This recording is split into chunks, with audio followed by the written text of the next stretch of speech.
আজকে দেখাবো ব্যাকরণিক শব্দশ্রেণীর ওপর কত ধরনের প্রশ্ন আসে এবং সেই প্রশ্নগুলোর উত্তর কিভাবে করা যায় এবং বিশেষ্য নিয়ে আলোচনা। ব্যাকরণ শব্দশ্রেণী থেকে মূলত তিন ধরনের প্রশ্ন: তত্ত্বভিত্তিক, সংজ্ঞা ও প্রকারভেদ বর্ণনা, চিহ্নিতকরণমূলক। বাক্যে আন্ডারলাইন করা শব্দ থাকে এবং বলা থাকে যে এখান থেকে, অর্থাৎ এইটা কোন পদ। অনুসন্ধানমূলক, অনুচ্ছেদ থেকে খুঁজে বের করা। এই তিন ধরনের প্রশ্ন ব্যাকরণ শব্দশ্রেণী থেকে আসে। প্রথম প্রশ্ন: তত্ত্বভিত্তিক প্রশ্ন কি? এই ধরনের প্রশ্ন আসে: বিশেষ্য কাকে বলে, বিশেষ্য কয় প্রকার ও কি কি, প্রতিটি প্রকারের সংক্ষিপ্ত ব্যাখ্যা ও উদাহরণ সহ আলোচনা করো।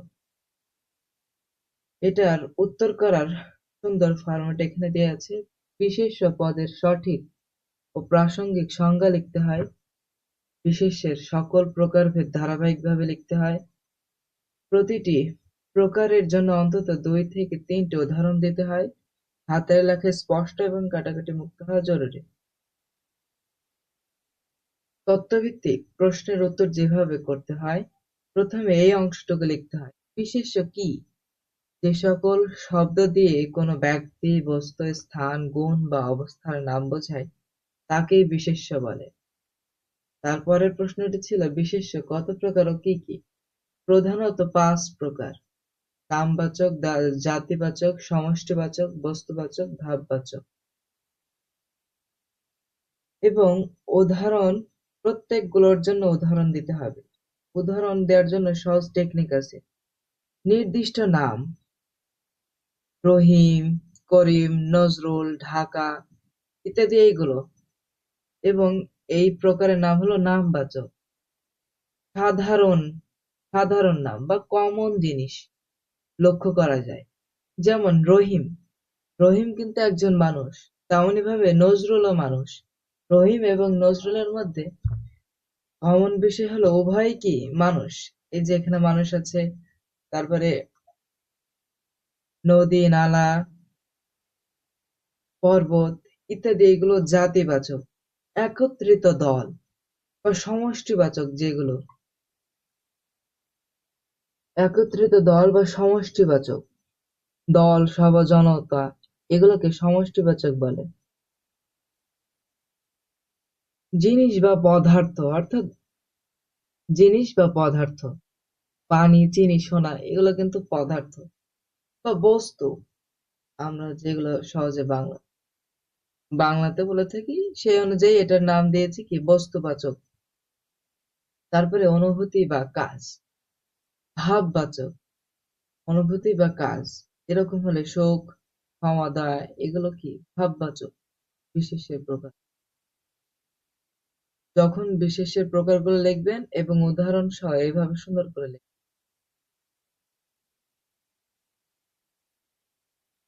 নাম, জাতি, দল, জিনিস বা পদার্থ বা বস্তুবাচক, ভাব, এই ৫টি মনে রাখলে বিশেষ্য চিনতে ভুল হবে না। চিহ্নিতকরণ প্রশ্ন কি? বাক্যে নির্দিষ্ট কিছু শব্দ আন্ডারলাইন করা থাকে। সেই শব্দের শব্দশ্রেণী যেমন বিশেষ্য নির্ণয় করতে হয়। বিশেষ্য বা বিশেষণ বলে যে আহ, এই শব্দটা মানে আন্ডারলাইন করা থাকে, এগুলো কোন শব্দ। পরীক্ষার হলে কম সময়ে দ্রুত চেনা জরুরি।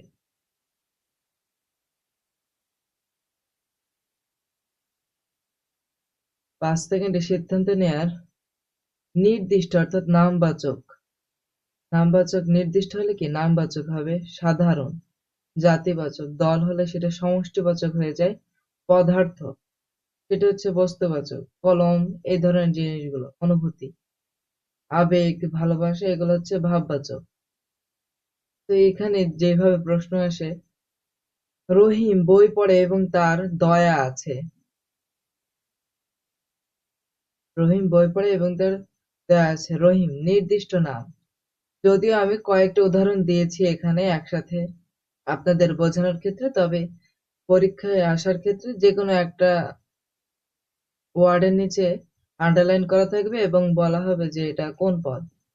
এই যে রহিম এখানে নির্দিষ্ট পদ নামবাচক হয়েছে। রহিম বই পড়ে এবং তার দয়া আছে। রহিম কি নির্দিষ্ট নাম না, একজন ব্যক্তির নাম। নির্দিষ্ট নাম বই, এটা কিন্তু বইয়ের কিন্তু আলাদা, মানে তার সেলফ নেম থাকে।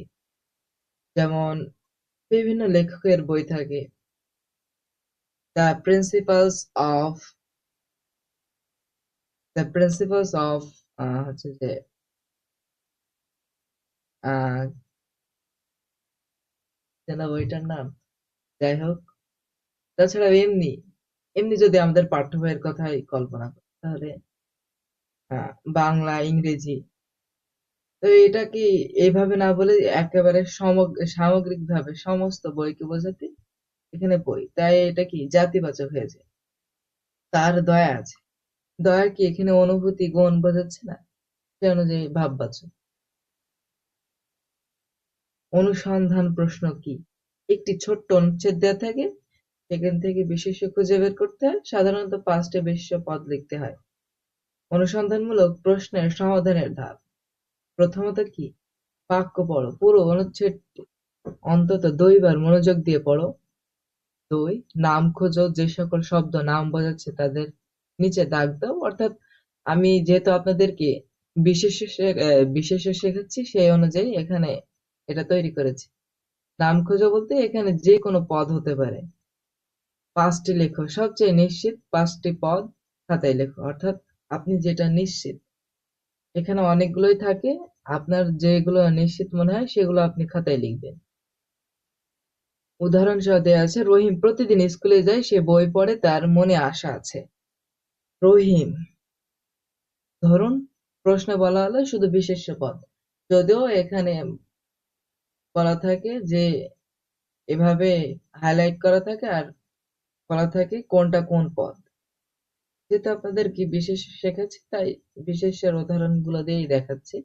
রহিম প্রতিদিন স্কুলে যায়, এখানে রহিম নামবাচক, প্রতিদিন স্কুলে যায় এটাও একটা বিশেষ্য। সে বই পড়ে, এটাও একটা বিশেষ্য। তার মনে আশা আছে, এই আশাও কি একটা বিশেষ্য। মন, মনে পড়ে, মনও কিন্তু কি এখানে বিশেষ্য পদ হিসেবে ব্যবহৃত হয়েছে। প্রচলিত কিছু ভুল, কমন মিস্টেক্স। খেলা, অনেকে একে কাজ মনে করে, ক্রিয়া ভাবে, কিন্তু এটি বিশেষ্য, ভাববাচক, ভাববাচক অর্থে। ভালোবাসা, এটি একটি অনুভূতির নাম, তাই এটি বিশেষ্য পদ। দল বা ঝাঁক, এগুলো অনেক সংখ্যার সমষ্টি, তাই এটি সমষ্টিবাচক বিশেষ্য। শেষ কথা, ফাইনাল রিক্যাপ। 3 ধরনের প্রশ্ন পদ্ধতি আয়ত্ত করো। 5 প্রকার বিশেষ্য সঠিকভাবে মনে রাখো। একটি ম্যাজিক ট্রিক ফলো করো। লেখো, চেনো এবং খোঁজো। ধন্যবাদ ক্লাসটি করার জন্য। যদি কোনো প্রশ্ন থাকে তাহলে কমেন্ট বক্সে প্রশ্নটি